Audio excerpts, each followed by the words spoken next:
Good evening, I'm Brynn Gingras. Those stories in just a moment, but first, the mercury is going down. Now begins that skin-burning polar temperatures and light snow that we've been telling you all about. It's so cold that just breathing in this air really just burns your nostrils and lungs, and you probably know this feeling. The nearly unbearable lows that we are under today are taking a toll on many parts of the U.S., especially the South.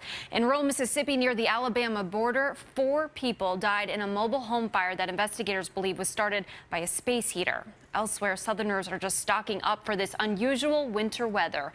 NBC's Chris Clackham has more from Charleston. Well, you can't help but think of vacationing in a warm climate with this polar blast that we're under. So where do you plan to chill out this year? Well, Voters is here with their go-to list for 2014. And Erica Ducey is a travel website deputy editor. Of course, I am so excited to talk about getting out of maybe even the country because it's so cold right now. But first, let's talk about Voters. Give us a quick history of what Voters is and how you guys compiled this list. It's something new there. I think I know what you're talking about, but this list does have places where you need your passport, and then there's places that are really in our backyard. So let's talk about the first one in Colombia. Well, 2 things you think about with Colombia. Is it safe, first of all? Yes. So Cartagena is definitely the safest place in the country. And you talk about JetBlue. So our prices, how are those? Prices around $500 right now. So you might want to do a week trip, small distilleries for tasting and tours. That makes sense. Courses there, right? Yes.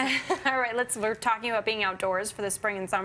Yosemite National Park. Yeah, so Yosemite is having a big birthday this year. Okay, now the last one, this is a little bit closer to us, and this might be surprising, but the Jersey Shore. Yes, the Jersey Shore is on our hot list right now because there's so many things to do in the Jersey Shore. So if you didn't go last year, be sure to go this year. And this year, really, there is another year, you know, after Sandy, it really is a time where everybody wants to be down there. It's definitely getting a buzz right now. All right, thank you so much, Erica. Well, up next, countdown to Super Bowl. Let the games begin.